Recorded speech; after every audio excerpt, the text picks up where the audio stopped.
एक गांव में अंजलि नाम की लड़की थी। वो काली और एक गरीब परिवार से थी। अरे वाह, भाभी के लिए गिफ्ट लेकर आई और हमारे लिए कुछ नहीं।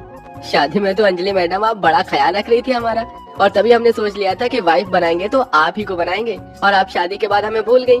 क्या बात है, मेरे देवर ने अपने लिए लड़की पसंद कर ली। ऐसा नहीं है दीदी, वो तो बस शादी में हमारी बात थोड़ी अच्छी हो गई और हम दोस्त बन गए, इसलिए ज्यादा और कुछ नहीं।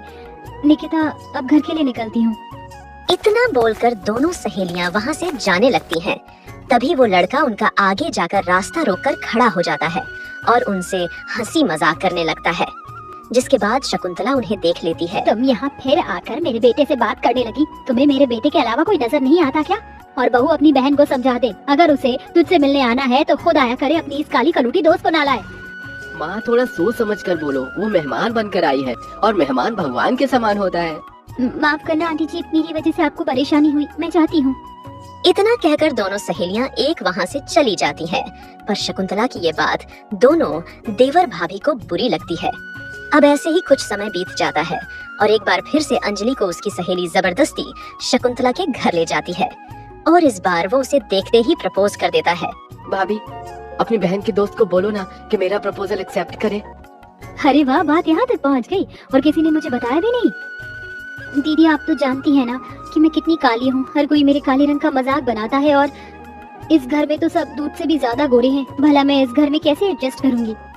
अरे तुम्हारी दीदी इस घर में है तो तुम ऐसी बातें क्यों सोचती हो? इस तरह वो सभी लोग आपस में बात कर ही रहे थे कि इतनी देर शकुंतला वहां आ जाती है और अंजलि को देखकर गुस्से में उसका हाथ पकड़कर उसे घर से बाहर ले जाती है। खबरदार, अगर मेरे घर के आसपास दोबारा कभी भटकी, बेशर्मी की भी हद होती है। जब से तेरा काला मनहूस चेहरा देखा है, मेरे तो दिन ही उल्टे चलने लगे हैं। और विवेक, खबरदार अगर तूने इस काली कलूटी से दोबारा बात की। शकुंतला अंजलि को इतना सुनाकर गुस्से में नाराज होकर अंदर चली जाती है। अब ऐसे ही कुछ समय बीत जाता है और शकुंतला अपने बेटे के लिए रिश्ता देखना शुरू कर देती है। ये देख बेटे को गुस्सा आ जाता है और कहता है, माँ, मैंने आपसे कहा ना, मुझे आपकी पसंद की गोरी लड़की से शादी नहीं करनी। मैं गोरी लड़कियों में इंटरेस्टेड नहीं हूँ, मुझे अंजलि पसंद है। भले ही वो काली है, पर वो बिल्कुल वैसी लड़की है जैसी मुझे चाहिए, और जिंदगी मुझे बितानी है, आपको नहीं। माँ जी, मान जाइए, देवर जी सही कह रहे हैं। भगवान ना करे अगर कल को उन्होंने कोई गलत कदम उठा लिया, फिर आप क्या करोगे? चाहे कुछ भी हो जाए बहू, मैं उस काली लड़की को अपने घर की बहू नहीं बनने दूंगी। तो फिर ठीक है माँ, आप अपने एक ही बेटे बहू के साथ रहो, क्योंकि मैं तो जा रहा हूँ ये घर छोड़कर। ऐसा बोलकर विवेक अपने कमरे में जाकर अपना सामान पैक करने लगता है, जिसके बाद उसकी भाभी अपनी सास को समझाती है। फिर शकुंतला अपने बेटे की जिद के आगे कुछ नहीं कर पाती और विवेक अंजलि से शादी कर लेता है। अंजलि, आज तुम बहुत खुश होगी। आखिर आज तुम्हारी मुंह दिखाई जो है। किसकी मुंह दिखाई भाभी? और कैसी मुंह दिखाई? माँ ने साफ मना किया है, हम इस काली कलूटी की मुंह दिखाई नहीं करवाएंगे। काजल, थोड़ा सोच समझ कर बोलो, अब अंजलि भी तुम्हारी भाभी है। बहुत तमीज से बोलने से सच्चाई तो नहीं बदल जाएगी, और सच्चाई यही है कि मैं इस काली कलूटी की मुंह दिखाई नहीं करने वाली। जब से ये मेरी जिंदगी में आई है, इसने मेरी जिंदगी को अंधेरे में धकेल दिया है। लोगों को इसका काला चेहरा दिखाकर मैं अपने मुंह पर कालिक नहीं पुतवाना चाहती। इस तरह उसकी सास अंजलि की मुंह दिखाई नहीं करवाती है। समय यूं ही बीतता है, ऐसे ही और समय बीते निकलता समय जा के रहा साथ था शांति अपनी और बेटी हर के दिन साथ सास मिलकर और अंजलि उसकी के काले ननद रंग का अंजलि मजाक के बनाती। काले रंग मजाक बनाती थी। पता है भाभी, हमारे स्कूल में एक छोटा सा नाटक हुआ था और वहाँ पर हमें काली परी की जरूरत थी। एक दिल तो किया कि आपको ले जाऊं, पर आपको ले जाती तो मेरी इंसल्ट हो जाती, इसलिए हमने काली परी का रोल ही हटा दिया। काश के इसी तरह हम आपको भी अपने घर से हटा पाते।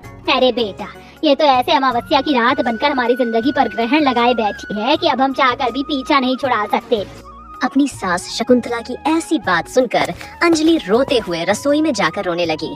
रोने की आवाज सुनकर उसकी बड़ी बहन आती है। अंजलि, अगर तुम्हें माँ जी और काजल की बातें इतनी बुरी लगती हैं, तो तुम उन्हें जवाब क्यों नहीं देती? क्यों चुपचाप सुनती हो? दीदी, क्योंकि मैं ये सारे ताने बचपन से ही सुनती आ रही हूँ। अब तो आदत सी हो गई है, पर ये आंसू रुकते ही नहीं। अंजलि की बात सुनकर उसे बहुत बुरा लगता है। अब ऐसे ही समय निकलता गया और एक दिन सभी लोग पार्टी में जाने के लिए तैयार हो रहे थे। तभी शकुंतला अपनी काली बहू के पास जाकर कहती है, अगर ये साड़ी तुमने पार्टी में जाने के लिए निकाली है तो वापस से अलमारी में रख दो। मैं नहीं चाहती कि मेरे खानदान वाले तुम्हें देखें और मेरा मजाक बनाएं। अगर लोगों ने देखा कि मेरी छोटी बहू इतनी काली है तो जानती हो ना मेरी कितनी बेइज्जती होगी। अब क्या तुम अपने साथ हमारी भी इंसल्ट करवाना चाहती हो? माँ जी, आप चाहती क्या है? अब आई ना तुम मुद्दे पर। मैं बस यही चाहती हूँ कि तुम मेरे साथ इस पार्टी में ना जाओ। ऐसा बोल शकुंतला वहाँ से चली जाती है। अब शाम को अंजलि का पति घर आता है तो उससे कहती है, विवेक, मेरी तबीयत सच में ठीक नहीं है, आप सब चले जाओ, मैं फिर कभी आप लोगों के साथ चलूंगी, पार्टी ही तो है। अच्छा ठीक है, अगर तुम्हें लग रहा है तुम्हारी तबीयत ठीक नहीं है तो मैं तुम्हें फोर्स नहीं करूंगा, पर तुम दवाई खाकर आराम कर लेना, मैं पार्टी से जल्दी आ जाऊंगा। विवेक अंजलि की बात मान जाता है। उसे नहीं पता होता कि उसकी माँ ने ही उसे पार्टी में जाने से मना किया था। और ये सब कुछ उसकी भाभी को पता चल जाता है। माँ जी, अंजलि के साथ बिल्कुल सही नहीं कर रही है, अब मुझे ही कुछ करना होगा, पर मैं क्या करूँ? क्या बस एक मौका मेरे हाथ लग जाए। अब इस तरह वो हर दिन एक मौके की तलाश में रहती थी। और ऐसे ही एक दिन दोनों देवरानी जेठानी रसोई में काम कर रही होती हैं। तभी गुस्से में शकुंतला आ रही थी और रसोई में पानी फैला हुआ था, तो शकुंतला का पैर फिसल गया और वो गिरने लगती है। माँ जी, आप ठीक तो है? दूर हट करमचंद, जब से तुम मेरी जिंदगी में आई है मेरे साथ कुछ अच्छा नहीं हो रहा है। मेरी बहू जल्दी से आकर मुझे संभाल, लगता है मेरे पैर टूट गए। शकुंतला काली बहू को परे करके अपनी गौरी बहू का हाथ पकड़कर उसके साथ कमरे में जाती है। फिर थोड़ी देर बाद डॉक्टर आता है और देखने के बाद कहता है कि उसका पैर फ्रैक्चर हो गया। इस बात का मौका निशा को मिल जाता है और वो कहती है, माँ जी, मैं जानती हूँ इस समय आपको छोड़कर जाना सही नहीं है, पर मेरी माँ हॉस्पिटल में है, यहाँ पर काजल है ना आपकी देखभाल करने के लिए। अंजलि, तुम भी देख लेना। हाँ दीदी, आप जाइए, मैं संभाल लूंगी। अब ऐसा कहकर बड़ी बहू अपना लेकर चली जाती है। सास देखती रह जाती है। फिर काली बहू अपनी सास की पट्टी करने के लिए पट्टी लाती है, पर शकुंतला उसे धक्का दे देती है और अपनी बेटी को पट्टी करने के लिए बुलाती है। दूर हट कल मुही, काजल बेटा मेरी पट्टी बदल दे। माँ, जब से बड़ी भाभी गई हैं तब से आप मुझसे ही काम करवाई हो। मैं इतनी गोरी और सुंदर हूँ, अब ऐसे में क्या मैं नौकरों की तरह आपकी सेवा करूँ? अगर मैं आपकी सेवा में लगी रहूंगी तो मैं अपनी ब्यूटी का ख्याल कैसे रखूंगी? इतना बोलकर उसकी बेटी वहाँ से चली जाती है और शकुंतला अपने हाल पर रह जाती है। फिर ना चाहते हुए भी उसे काली बहू से ही पट्टी बदलवानी पड़ती है और काली बहू ही उसे वॉशरूम में लेकर जाती, उसे अपने हाथों से खाना खिलाती और बहुत अच्छे से देख रेख करती है। ऐसे ही अब कुछ दिन बाद बड़ी बहू भी घर आ जाती है और वो देखती है कि उसकी सास और देवरानी आपस बात कर रही होती है। बहू, मैं तेरे काले रंग का मजाक बनाती हूँ क्या? इसीलिए तू दवाई लगाते समय सख्ती बरतती है? अरे जैसी भी हूँ तेरी ही सास हूँ। माँ जी, पैरों की मसाज करने में थोड़ा दर्द होगा ही। ये लीजिए, हो गई आपकी पट्टी। मैं काजल का लंच पैक करके अभी आपका नाश्ता लेकर आती हूँ। ये मैं क्या देख रही हूँ? माँ जी, जिस लड़की ने आपकी जिंदगी को अंधेरे से भर दिया, आज आप उसके सहारे। काजल कहाँ है?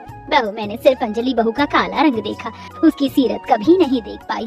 तेरे जाने के बाद पता चला मेरी अंजलि बहू सिर्फ रंग से काली है पर दिल से बहुत साफ है। और मेरी वो नालायक बेटी, उसकी शादी तो मैं किसी काले लड़के से ही करवाऊंगी ताकि उसका सारा घमंड चूर हो जाए। इस तरह सभी आपस में मिलजुल कर ठीक कर लेते हैं।